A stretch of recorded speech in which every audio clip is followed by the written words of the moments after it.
Salam uşaqlar, 11-ci sinif buraxılış imtahanına düşmüş belə bir suala baxırıq. Deyir, tənliyin həll edin. Üslü tənlikdir. Deməli, birincini olduğu kimi yazıram. 2 üstü 3 y plus 2. 8 üstü y-də 2-nin qüvvəti kimi yazıram. 2-nin kubudur. 2 üstü 3 10 üstü y eləyəcək 2 üstü 3 y. Bərabər olacaq 320-yə. Buradan 2 üstü 3 y-i mötərizə xaricdən çıxarsaq olacaq 2 üstü 3 y. Burada olacaq 2 üstü 2.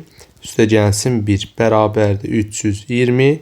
Buradan da olacaq 2 üstü 3 y vurulsun 2 üstü 2 4 plus 1 bu eləyəcək 5 bərabərdir 320-yə.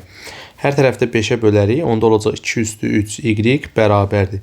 320-ni 5-ə bölsək düşəcək 64. Onda olacaq 2 üstü 3 y bərabərdir 64-dir. 2 üstü 6-dır. Əmsallar eyni olduğu üçün qüvvətləri eyni götürürəm. 3y bərabər 6-ya, y də bərabər olacaq 2. Yəni doğru cavab olacaq C variantı.